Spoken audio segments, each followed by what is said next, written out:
Bonjour, vous écoutez Dans quelle étagère, le podcast du vivant qui met en valeur les acteurs d'un monde en transition. Je suis Isabelle Vauconsant, journaliste, et je vous propose une information alternative qui prend son temps, cohérente, fondée et rigoureuse, engagée et ouverte sur des solutions concrètes.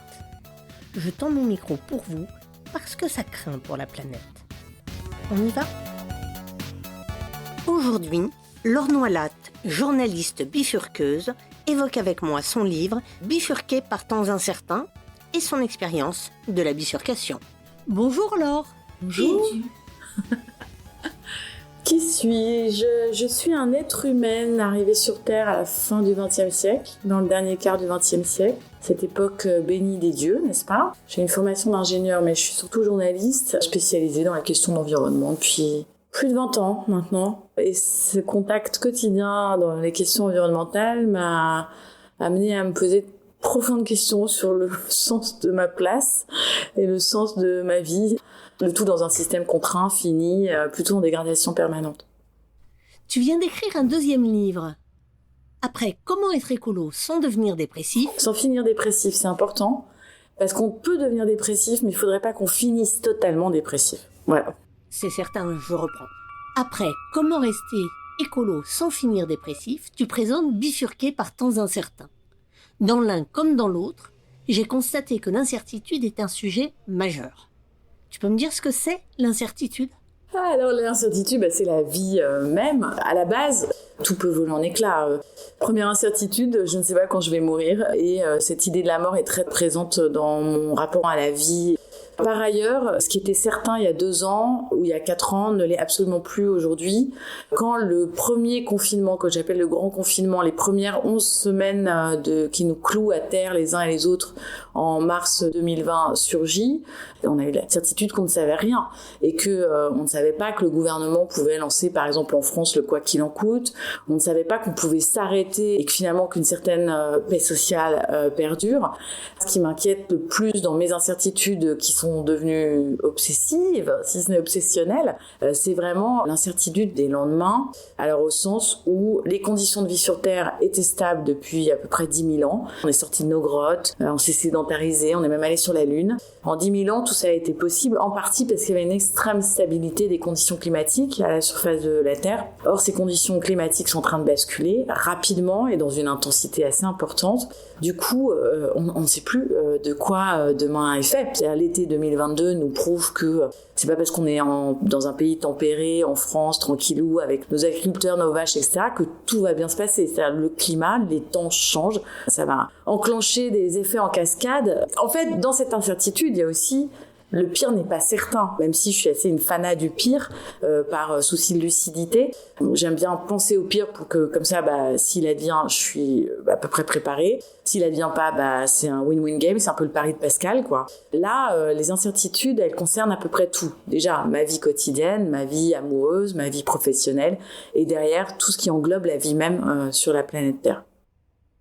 Et à ton avis, ça vaut à la ville comme au champ, en France comme ailleurs ? C'est vrai pour les pays tempérés, occidentaux riches, comme dans les pays pas riches et qui sont plutôt en ce moment dans le couloir de la mort. Je pense au Sahel ou à des zones très critiques comme ça. C'est valable à peu près partout. L'incertitude et comment dire, c'est un peu la saveur des temps actuels. D'ailleurs, en 2 ans, on a un corona, et puis après, on a une guerre aux portes de l'Europe, en Ukraine. Tout dévisse, ce qu'on pensait garanti comme sûr, des prix tempérés pour l'énergie, des matériaux, etc. Bon, tout explose, tout dévisse. Un peu comme si la carlingue humaine, les rivets sautaient les uns un peu après les autres, et on ne sait pas lequel va être déterminant, pour un décrochage généralisé. Et il y a des idées qui dévissent aussi. Il y a des idées qui dévissent sérieusement. Et puis alors, ce qui est sûr, c'est que le politique, quel que soit son bord, n'est absolument pas préparé à ce qui arrive, ou alors il est préparé et il fait mine de regarder ailleurs, ou alors il n'est pas au courant de l'intensité des déflagrations qui arrivent et il révèle son impuissance dans l'inaction. C'est-à-dire que, quoi faire quand de toute façon, quand vous voulez taxer un litre de gasoil, tout le monde est dans la rue, quoi faire quand un corona nous cloue à terre en tant que société. Diriger un pays désormais c'est quelque chose d'assez sport. Moi, je trouve que l'écologie est très peu présente dans le discours politique. C'est effarant. Je suis sans mots, assez désarçonnée à chaque fois que j'entends quelqu'un sur les ondes. Tiens, ce matin, c'était Ruffin, pour pas le nommer, donc c'est plutôt un bord politique qui est proche de mes idées, etc. Pas un mot sur le fait que la vie se rétrécit, que les conditions de vie sur Terre changent et que tout ce qui était possible hier ne le sera pas demain. Donc je suis assez effarée. Ça fait 20 ans, 25 ans que j'observe les questions politiques par le prisme de l'environnement, donc de la crise climatique, mais aussi de la biodiversité, de l'affaiblissement des ressources, etc., etc. Il n'y a aucune réponse à la hauteur. Aucune réponse à la hauteur. Il faudrait renverser totalement la table de la vie en société et là, personne n'est prêt à jouer cette carte-là. Est-ce que bifurquer est une solution face au déluge de mauvaises nouvelles de la planète ? Et bifurquer, qu'est-ce que c'est ? Bifurquer, c'est braquer un peu le volant de sa vie, changer de direction, changer de cap, tout simplement. Alors c'est vrai que c'est un mot, la bifurcation, très joli, très peu usité avant 2020. Imaginons qu'on est sur une route avec un volant dans les mains, on est dans cette voiture qui file à toute allure, il y a deux possibilités, vous êtes le conducteur de votre propre véhicule ou vous êtes un passager. Donc si vous êtes conducteur, vous pouvez appuyer sur la pédale de frein, braquer le volant, faire un dérapage contrôlé, ralentir. Si vous êtes un passager impuissant, vous pouvez mener une rébellion pour sauter sur le conducteur et lui imposer de changer la direction. D'une manière générale, on a différents endroits, différents niveaux de bifurcation possibles. À titre individuel, personnel, il y a une transition intérieure que nous impose un peu l'époque. Il y a également, à titre individuel, dans le quotidien, comment j'occupe mes journées 8 heures par jour, mes journées d'ailleurs de travail, grande question actuelle dans la société en ce moment-là, mais aussi avec qui j'occupe mes journées, est-ce que je suis avec les bonnes personnes, où est-ce que je suis installée, quelles sont les valeurs qui comptent pour moi, est-ce que c'est passer 2 heures en pleine nature tous les jours ou 2 heures dans les transports en commun, à courir partout, dans tous les avions de toute la planète. Bref, la bifurcation est un espèce de grand magasin des possibles, voilà, pour l'individu, pour l'activiste, militant, l'être humain, l'être humaine tout simplement, qui peut se dire, bon, l'époque me renvoie quand même à ma finitude. Dans les temps à peu près tranquilles qui nous restent, qu'est-ce que je veux faire et qui est-ce que je veux être, restent 2 questions majeures auxquelles on peut maintenant répondre sans rougir, quoi. Ça repose sur une vraie introspection, non ?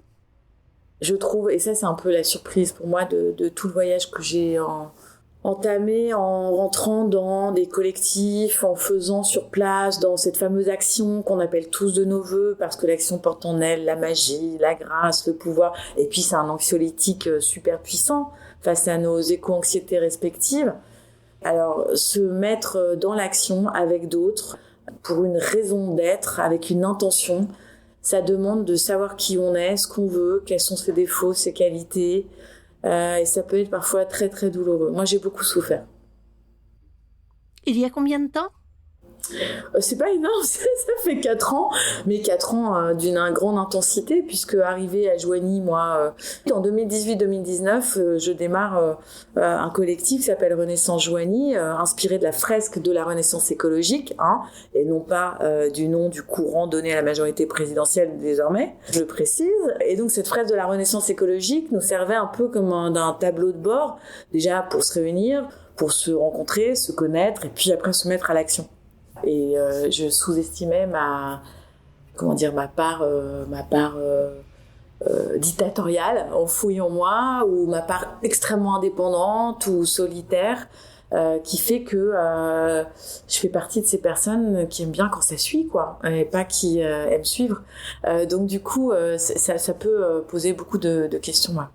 Et puis, de toute façon, les actions qu'on mène localement, elle renvoie aussi à notre petitesse, à notre insuffisance. Alors, pas au fait d'être suffisant ou insuffisant, mais notre impuissance, oui, quand même, qui est caractérisée. Et il y a quelque chose de l'ordre de la dignité, là, du salut, de la dignité du présent à agir, qui est quasi de l'ordre du truc du martyr, quoi.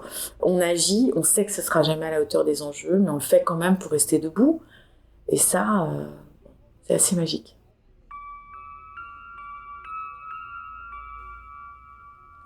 Est-ce qu'on n'a pas toujours bifurqué sans le savoir ?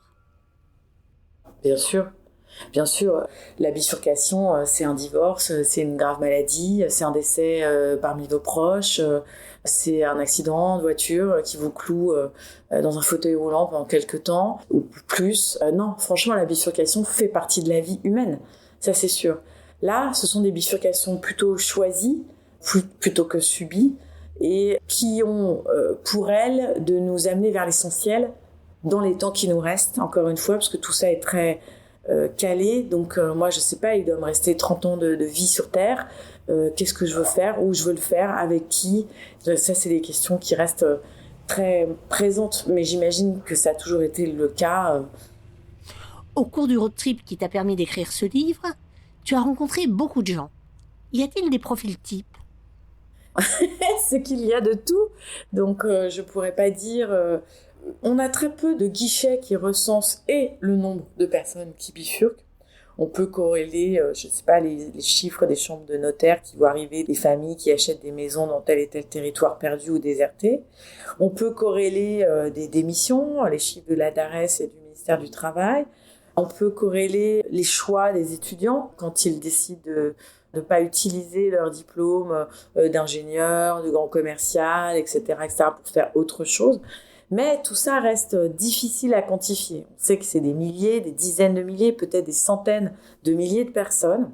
Mais de tous ceux que j'ai rencontrés et dans les territoires qui sont à peu près répartis sur toute la France, on retrouve de tout. À la fois des personnes très jeunes qui n'ont pas envie de s'emmerder métro, boulot, dodo, qui ont envie de vivre en commun, de mutualiser leurs biens, alors d'abord leur petit pécule pour investir à plusieurs, ensuite les espaces partagés, donc chacun sa chambre, chacun sa petite maison dans un hameau, etc. Mais beaucoup de communs pour quand même faire ensemble. La chose qu'on veut faire en premier ensemble, c'est le potager. C'est faire sortir des légumes de terre pour essayer d'atteindre une forme d'autonomie alimentaire. Donc vous avez sorti vos légumes de terre, vous allez vous mettre à les mettre en bocaux, à les conserver. Toute la partie conserverie est phénoménale, chronophage et c'est très énergivore, mais c'est très joyeux. Déjà, des personnes qui veulent vivre une expérience en commun. Ensuite, il y a des personnes qui en ont ras-le-bol de contribuer à un système mortifère. Le confinement est passé par là, donc pour les familles qui étaient confinées dans des appartements sans regard extérieur, ça a été des déclencheurs de « on arrête là, ça suffit ». On va partir, en l'occurrence d'une ville souvent comme Paris, où les prix au mètre carré sont hors de prix, et on va avec un petit peu d'argent en général, essayer de démissionner, trouver du boulot ailleurs, et puis trouver une maison et retrouver le temps, l'espace délié, être proche de la nature. Ça, c'est des choses qu'on retrouve tout le temps. J'ai découvert aussi par 06 Planète des personnes qui bifurquaient alors qu'elles ont plus de 50 ans, par exemple. Elles sont pas tout à fait à la retraite, ou alors sont à la retraite, mais elles veulent vivre l'expérience de la vie en commun. Parce qu'en fait, quand on y pense dans la vie, quand on est étudiant, on n'a aucun problème pour louer, ça nous pose pas de problème. Au contraire, on trouve ça très chouette. Dès qu'on est à deux, en couple, et qu'on veut faire des enfants, on arrête les colocations. Et puis dès qu'on s'est séparés 3-4 fois et qu'on a plus de 60 ans et qu'on s'emmerde tout seul dans sa grande maison en attendant les petits-enfants, s'il y a lieu d'être, on se dit mais pourquoi ne pas revivre une expérience commune, collective, en général avec plus de capital financier, plus de capital culturel, et puis une envie, après avoir bien bossé pour récupérer toutes ces annuités, de se faire plaisir tout en œuvrant pour un territoire d'élection, quoi. Donc voilà, j'ai trouvé un peu de tout, des anards, des pas anards, des personnes très engagées politiquement, d'autres moins, des personnes qui bifurquent individuellement, d'autres qui bifurquent pour une cause. Il y a à peu près de tout.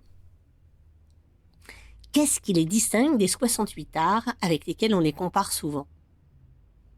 La question est intéressante. Ce qui distingue principalement ces personnes des 68 arts, c'est l'urgence écologique. Quand bien même, en 72, paraissait le rapport du Club de Rome, dans les milieux 68 arts, ils étaient déjà pas mal au courant que quelque chose ne tournait pas rond. Mais là, ce qui se passe, c'est qu'il y a moins la jouissance, le jouir sans entrave. On sait qu'on est dans un système fini, que les premières constatations d'un changement environnemental d'envergure, les premiers signaux sont là. Le pire n'est pas certain, mais en tout cas, demain sera pire qu'hier. Enfin, il y a de fortes chances que ça s'accélère. Le mois de novembre 2022 a vu arriver sur Terre le 8 milliardième petit être humain. Plus on est nombreux à vivre sur la même planète, avec les mêmes désirs, à vivre plus longtemps, moins ça va bien se passer, quoi. Il y a un 21e siècle qui n'a pas la même odeur, la même couleur, la même tessiture que le 20e siècle.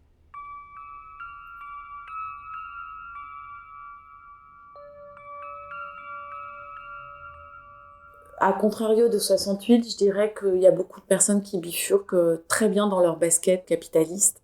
C'est-à-dire qu'on a besoin d'un petit capital social quand même, et culturel, mais un capital financier également pour bifurquer, ne serait-ce que pour trouver un nouveau home sweet home, ne serait-ce que pour avoir les moyens de déménager, de changer le rapport au travail. Est-ce qu'il y a deux salaires dans la maison ou pas? Et puis après, tout ce qui est capital social et culturel, c'est important parce que beaucoup de personnes n'ont pas de moyens financiers, mais bifurquent parce que ras-le-bol du travail, ras-le-bol du sens qu'on n'y met pas. C'est peut-être parce que c'est une révolution bourgeoise. Les personnes qui bifurquent en connaissance de cause sont des gens plutôt acculturés. De là à dire que ce sont des bourgeois, non. Bourgeois, non, je crois pas. C'est un marqueur franc pour ceux qui peuvent de bifurquer pour retrouver du sens avant qu'il soit trop tard. Ouais. As-tu rencontré des gens qui ont regretté? J'ai surtout rencontré des personnes qui ont mésestimé la difficulté qui les attendait. Je pense par exemple à Florence, qui est la première personne que je suis allée voir et qui a monté un lieu avec son mari. Ils sont partis de Paris, ils se sont installés dans la Sarthe. Grande, superbe maison à rénover, des moutons partout. Et là, je découvre quelqu'un d'épuisé qui est sur les rotules et qui me dit que c'est très, très, très compliqué de s'improviser bergère, de s'inscrire dans un territoire. Et de toute façon, ça, c'est quelque chose que je retrouverai partout en France. C'est-à-dire, vous êtes dans un pays où si vous n'avez pas 3 générations au cimetière, vous n'êtes pas du coin. Donc, il y a toute une hybridation avec la population locale qui va être nécessaire. Il y a plein d'obstacles à dépasser pour ça. Il faut arriver en toute humilité. Il ne faut pas se dire le territoire m'attend, il n'attend que moi pour faire. Il faut dire mais qu'est-ce que moi je peux apporter à un territoire déjà riche en général d'initiatives et de choses qui se font à droite à gauche. Donc, la difficulté de fait de pouvoir être accepté dans un territoire, de la charge mentale, du travail que ça représente. Et aussi, d'autres personnes m'ont parlé de ce moment un peu vertigineux où on se rend compte, on a un cerveau bien fait, on sait penser, on sait lire, on sait avoir un avis sur plein de trucs, mais on sait pas planter un clou. Et là, je le fais vraiment caricatural parce que le clou, c'est vraiment le niveau 0 du bricolage. Mais on ne saura pas brancher les panneaux solaires, on ne sait pas faire pousser une patate. Ah, on découvre que, oui, un toit, ça s'installe comme ça, une charpente, une menuiserie, que c'est chouette de réparer, de bricoler, de machin. À un moment donné, qui vous a appris à coudre, qui a appris à réparer, un vélo, etc. Donc, l'avantage de l'époque, c'est que partout en France, maintenant, il y a ça. Il y a des personnes qui apprennent, qui enseignent, qui transmettent, qui partagent, et des gens qui sont très avides pour demain d'utiliser leurs deux mains. C'est vrai que quand on sort de, je sais pas, AgroParisTech, pour ne citer que, ou l'X, ou Sciences Po, on vous a jamais foutu les mains dans le cambouis d'un moteur, quoi. Et encore d'un moteur mécanique, pour réparer, pour faire durer plus longtemps, pour lutter contre l'obsolescence programmée, etc. Et ça, c'est des fois un petit peu difficile, ouais.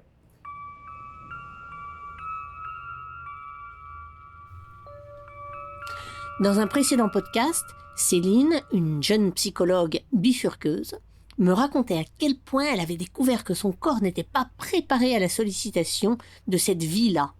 Elle me disait qu'elle avait besoin de s'endurcir pour tenir le coup. Quelle bonne fatigue d'ailleurs, par ailleurs. Oui, alors ça, c'est bien le drame de l'agriculture actuelle. On va manquer 600 000 agriculteurs dans les quelques années qui viennent. Je ne vois pas 600 000 candidats qui sortent d'AgroParisTech ou de l'X ou même moi, j'aurais pas envie de bifurquer, aller passer 12 heures par jour dans des champs par -10 parfois, par +40 d'autres fois. Tout ça pour faire pousser 3 patates qui vont me nourrir sur le temps long, peut-être 3 mois. Ouais, j'avoue que là, on a perdu le goût de l'effort physique. Ouais. Très belle réflexion, et ça raconte aussi toutes les problématiques qu'on va avoir, c'est-à-dire quand on pense qu'il manque 600 000 là, je vais en prendre 600 000 là. Ça va pas marcher comme ça, il va falloir un peu de désir. Et voilà. Former des corps. Et former des corps, ouais, former des corps. Après, j'ai vu des personnes qui se mettent pas la rate au courbouillon non plus, à se lever à 6h et à finir à 22h. Hein. Il y a aussi des personnes qui vont piano, sano, qui font pousser le juste nécessaire, tout ce dont ils ont besoin, parce que si on bifurque d'un système d'esclavagisme à un autre, c'est pas l'objectif non plus. Y a-t-il d'autres freins, les tiens, ceux des autres? Qu'est-ce qui empêche? Je trouve qu'on n'a pas de revenus de la transition. Dans tous les milieux, ça a l'air d'être un frein, et là, ça l'est particulièrement. On n'a pas de système social, à part Pôle emploi, qui viendrait aider des personnes qui sont en reconversion dans leur vie, reconversion de sens et de beaucoup d'autres choses, on l'a dit. Donc, la difficulté numéro 1, c'est finalement le rapport à l'argent. Alors évidemment, beaucoup des bifurcants, surtout les plus jeunes, disent « je n'ai pas besoin de gagner l'argent que je ne dépenserai pas, donc je réduis mes besoins ». C'est un peu comme je n'ai pas besoin de produire le kilowattheure que je ne consommerai pas. Alors, il y a beaucoup de troc, beaucoup d'entraide, de dons, mais il n'en reste pas moins que certains ont des charges. Un loyer, il faut manger, vous avez un minimum. Bon. Et là, on a des gens très très compétents qui se mettent souvent au service de territoire et qui n'ont pas forcément le dispositif actuel qui viendrait estampiller le parcours de la personne comme étant transitionnellement correct ou bon pour la transition. Alors, la transition énergétique, la transition d'économie d'eau, transition humaine et transition potagère. Hein. Il y a différentes transitions possibles. On a très peu de systèmes pérennes. Et pourtant, un dispositif existe qui s'appelle le revenu de la transition écologique. On aurait pu, au moment où on discutait de la modification du régime d'assurance chômage, en discuter et faire entrer de nouvelles grilles, de nouvelles lignes de budget dans ce dispositif, parce qu'il y a beaucoup de gens qui sont au chômage et qui sont en train de se créer des petites activités. Je sais pas, la livraison du dernier kilomètre, celui qui veut faire du repair café ou qui veut mettre un atelier de réparation, de recyclage, etc. Ça, c'est des économies très fragiles. Vous avez toujours un emploi aidé, mais c'est de la subvention qui tient pas la route. Donc, je sais pas trop. La première difficulté serait celle-là. Et après, pour moi, la difficulté principale, c'est la transition intérieure, que j'évoquais un petit peu tout à l'heure. Quelle personne nous sommes? Là, en ce moment, en 2023, ça va, c'est pas trop dur. On n'est pas à Kiev en 2022, on n'est pas en système ultra dégradé, ultra critique. Moi, je sais pas quelle personne je serais en tant que critique, en fait. Ou alors celle que je vois déjà en tant non critique, elle est très généreuse, elle peut donner toutes ces informations et en même temps, elle a du mal à coopérer complètement avec l'autre, à se fondre dans un collectif. Ça, c'est des questions qu'on se pose rarement. J'aborde finalement la question du putain de facteur humain, le fameux PFH. Pas un transitionneur, pas un écolieu, pas un tiers-lieu, pas une association sur le terrain n'a d'excellentes histoires terrifiantes de PFH dans sa besace. Tout le monde, partout, a rencontré ce truc-là. Et du coup, ça en dit long sur comment est-ce qu'on partage notre gouvernance, comment est-ce qu'on fait jouer l'intelligence collective plutôt que le moi-je, comment je dois à la fois parler en mon jeu et garder ma souveraineté, mais en même temps écouter les autres en toute bienveillance et même en écoute profonde comme le préconise la communication non violente. Bref, on a non seulement des formations à faire pour aller potager et installer nos panneaux photovoltaïques, mais aussi pour devenir des meilleurs coopérateurs, des meilleurs apprenants. Et ça, c'est une grande difficulté que sous-estiment beaucoup de gens qui pensent que ils sont géniaux, mais ça passe pas toujours. Y a-t-il des deuils à faire? Le deuil du XXe siècle déjà, oui, où tout était possible. Just do it, yes we can, ça c'est un sacré deuil qu'on doit faire. Et là, on est pile dans cet entre-deux. Le vieux monde, on voit à peu près qu'il est en train de s'essouffler, même s'il est encore tenace. Hein. Et puis, le nouveau monde qu'on voudrait voir advenir, il est compliqué, il est pénible, on est fatigable dans cette nouvelle transition, dans cet entre-deux, dans cet espace où naissent les monstres, comme dit Gramsci. Qu'est-ce qui va surgir? Le deuil numéro 1, de toute façon, c'est le deuil de l'hubris. Je veux tout de suite, maintenant, et de manière impérieuse, parce que j'ai les moyens de les avoir. L'hubris de la société de consommation, on se fait tous avoir, d'ailleurs. Mais on se fait moins voir dans les campagnes. La société de consommation, elle a besoin d'un truc. À raison de 7000 messages par jour, c'est la publicité.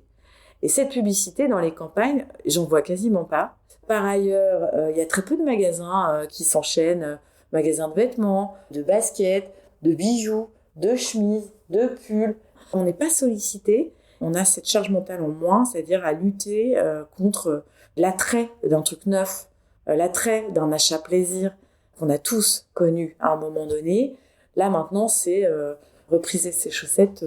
C'est vraiment pas sexy, mais voilà, ça donne le deuil de la chaussette neuve. Mais pas le deuil du plaisir. Mais pas le deuil du plaisir, parce que d'abord, il y a un autre deuil à faire qui est assez rigolo, c'est le deuil de notre solitude extrême face à tout ça.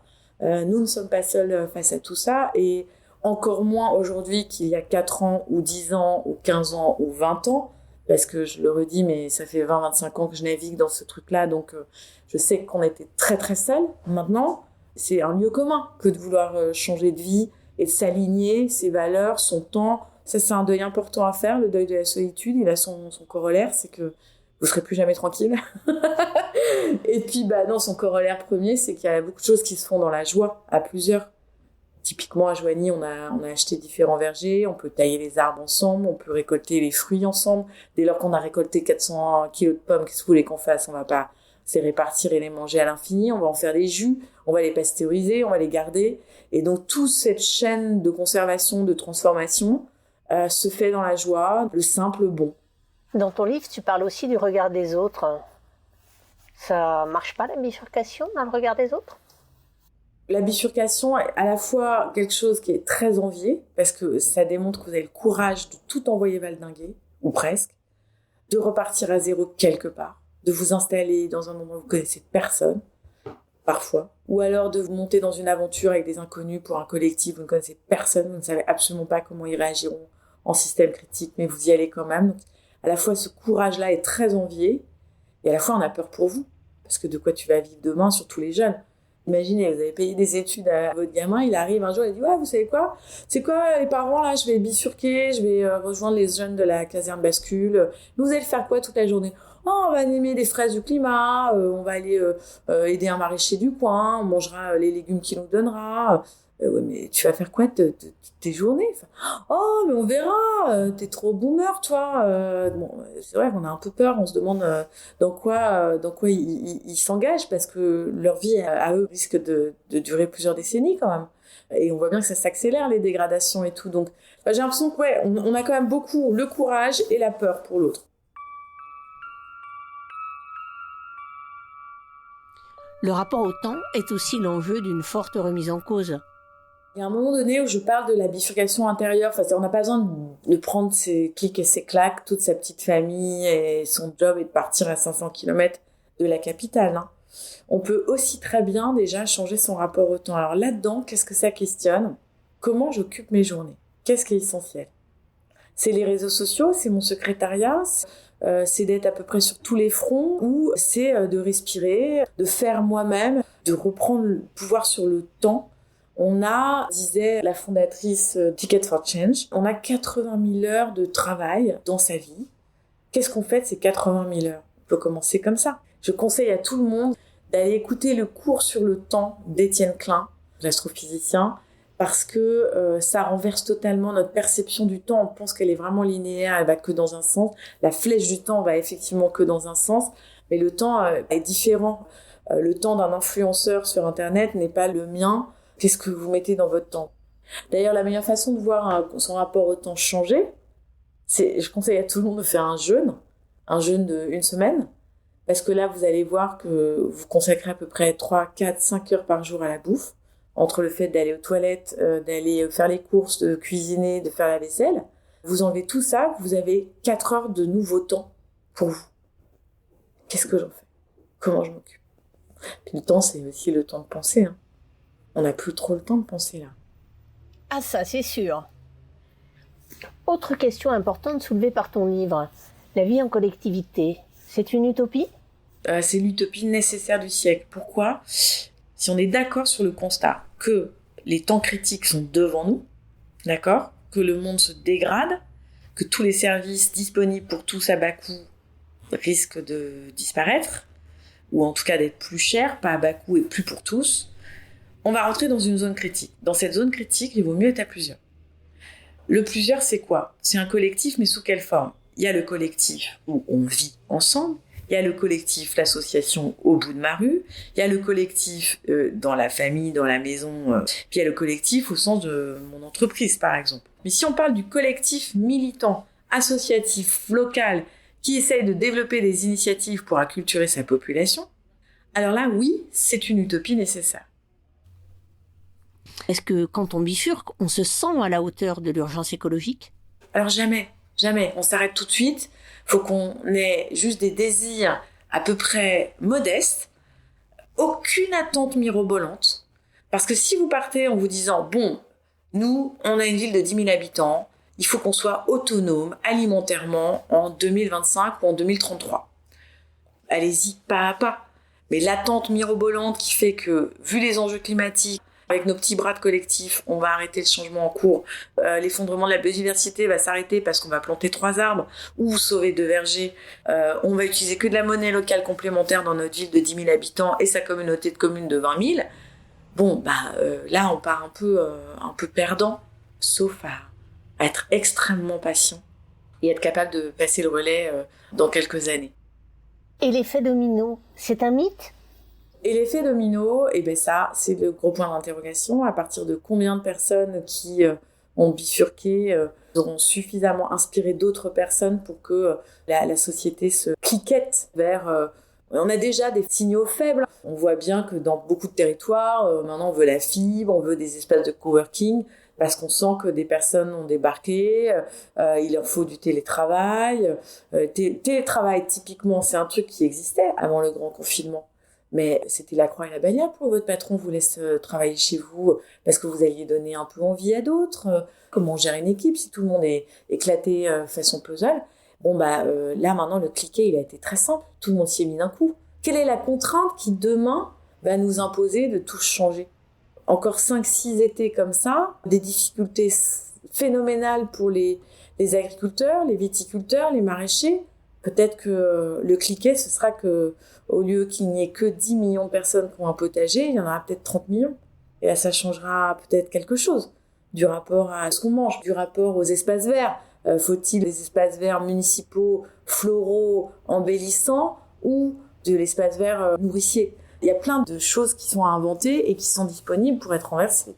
Voilà, il peut y avoir un effet domino si c'est inspirant, si ça donne envie, s'il y a cette joie, si ça contamine les uns et les autres, si toute une génération s'y met. Nous, on peut être très vite très has-been en quelques années. Sans cesse, on est confronté à ceux qui traînent les pieds et se réfèrent à la Chine pour justifier leur inaction. Qu'est-ce qu'on peut leur répondre ? Alors, j'aime bien ces discussions-là, complètement. Moi, je renverse la proposition. Et si vous faites rien, vous vous sentez comment ? La Chine, d'ailleurs, en plus, je suis désolée, renseignez-vous, elle a déjà décarboné son point de PNB beaucoup plus que nous, d'environ 40%, la Chine. Alors oui, elle ouvre des usines à charbon tous les jours, mais en même temps, elle usine le monde. Donc, la Chine ne s'y met pas parce qu'on continue à lui commander des merdes pour remplir nos magasins à la con de guirlandes, de gadgets, d'assiettes, en veux-tu, en voilà, de bocaux, d'objets de déco idiots. Si on fermait ces magasins-là, je pense pas que les gens seraient malheureux. Si on essaye de supprimer la pub sur 6 mois dans les espaces publics, voyons ce que ça donne comme résultat. Alors ça va de Radio France aux couleurs du métro, en passant par les affichages 4x3 ou même gigantesques qu'on voit sur des immeubles en pleine rénovation. Bifurquer s'accompagne généralement d'un choix de sobriété. Mais de quelle sobriété parle-t-on ? Ça concerne à peu près tous les domaines de notre vie. On peut commencer modestement par faire un petit peu l'archéologie de ce qu'il y a dans sa maison, dans son appartement, dans son lieu de vie. Regarder ce qui sert pas, commencer à le donner, aller voir les circuits justement de dons, de recyclerie, se rendre compte qu'on a déjà énormément de choses et qu'on n'en a pas besoin de plus. Je n'ai pas besoin de produire ce que je ne consomme pas, donc c'est valable pour... En nourriture, si je ne consomme pas des lasagnes toutes préparées, c'est pas la peine de les produire. Si je ne consomme pas mon kilowattheure, j'ai pas besoin de produire ce kilowattheure. Si je consomme pas mes mètres cubes d'eau, j'ai pas besoin d'aller l'extirper ou d'aller l'assainir. Désormais, tout le monde considère ce mot comme un mot autorisé, voire imposé par les pouvoirs publics. C'est quelque chose qui va beaucoup, beaucoup plus loin que le simple kilowattheure ou le chauffage. Plus largement, au niveau national, comment peut-on penser la sobriété ? Alors ça impose de se poser des super questions que le philosophe Bruno Latour, qui est un peu un des penseurs du nouveau régime politique climatique, a posé dans son questionnaire, qui nous dit qu'il faut qu'on re-rende vivre dans la zone critique pour atterrir dans les limites planétaires. Pendant le grand confinement, il a élaboré ce questionnaire que je trouve très intéressant. C'est très sympa à faire. Vous vous mettez autour de la table, vous répondez scolairement à ces questions.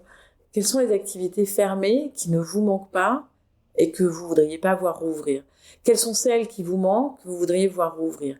Et à chaque fois, par exemple, si on décide que toutes les ongleries de France et de Navarre doivent fermer, et si jamais il y a 10 000 personnes qui travaillent dans des ongleries, comment on occupe ces personnes-là ? Comment on les fait bifurquer elles-mêmes ? Quelle activité on leur propose à la place d'un truc aussi non essentiel que la peinture des ongles ?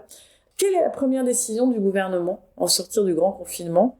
En votant sa loi du budget, c'est d'allouer 7 milliards d'euros à Air France, parce que Air France avait ses avions cloués au sol, eux aussi. Moi, je pensais véritablement qu'on aurait un grand temps de réflexion sur un plan de bifurcation nationale, avec pour objectif les limites planétaires. Et en fait, on s'est pris une bonne claque. Il y a eu la claque du confinement qui nous a plutôt, nous, les transitionneurs bifurcants, galvanisés. Et puis après, il y a eu la claque du retour au réel. Ah ouais, donc c'est retour à la normale. L'' normale. D'accord, donc pas de réflexion, pas de mise à plat. Donc oui, au niveau de la société, ça implique la sobriété, probablement d'engager une décroissance volontaire et non subie. On reproche souvent au mouvement écolo la culture de l'entre-soi. Les personnes qui œuvrent dans les collectifs, on va pas se mentir, se ressemblent un peu toutes. On est tous blancs, bien nés, et si on n'est pas bien nés, on est vraiment des purs produits de la méritocratie républicaine. Donc on a fait nos études, on a bien travaillé à l'école, nous voilà avec des diplômes, mais on veut bifurquer. Donc il y a un grand entre-soi, c'est vrai. De la même façon que dans un club de joueurs d'échecs, vous avez un entre-soi, parce que les gens viennent là pour jouer aux échecs. Là, ils viennent pour la transition, pour l'entraide, pour la coopération, pour tous les outils qu'on essaie de déployer et de s'approprier. Après tout, c'est bien normal qu'il y ait un entre-soi. Certes, mais entre un club d'échecs et la nécessité de sauver le monde, les enjeux ne sont pas les mêmes. Merci de noter ça. Il y a toujours ce Graal dans l'écologie politique ou associative, en tout cas d'essayer d'aller vers les populations défavorisées pour leur amener cette fameuse écologie qui serait hors de prix, leur montrer que c'est du bon sens, leur montrer que la fin du gaspillage, la fin de l'hubris, c'est plus de pouvoir d'achat, c'est aussi plus de lien et de résilience dans le coin. On n'y arrive vraiment pas toujours, c'est assez compliqué. On fait ce qu'on peut là où on est. Si déjà on arrive à être inspirant soi-même, derrière ça ne peut que fonctionner. Finalement, c'est un métier. Il faudrait recruter des éducateurs de rue. Il faudrait les recruter en masse et surtout les former aux enjeux environnementaux. Ça fait un nouveau job. Éducateur de rue éco-friendly. C'est un peu un angle mort, l'écologie, dans l'éducation populaire et dans l'éducation tout court, c'est vrai. Et on voit de plus en plus de personnes paupérisées dont l'objectif n'est pas de manger une pomme bio. Déjà, c'est de manger une pomme. Puis après, on verra. Que voudrais-tu que les lectrices et les lecteurs retiennent de ton livre ? Que c'est dur, mais que c'est marrant. Que c'est dur, mais que ça peut nous permettre, sur les derniers moments de nos vies, de jouer un rétro-planning sympa, plein de coopération, d'amitié, d'événements, de petites actions. C'est pas nouveau, tout ça. Il faut en retenir que faut être bien outillé intérieurement pour pouvoir se lancer là-dedans, pour essayer d'être le moins gênant possible, le moins pénible possible, le plus enthousiasmant possible, le plus jovial, le plus allant. Donc bien travailler sur soi aussi, savoir qui on est.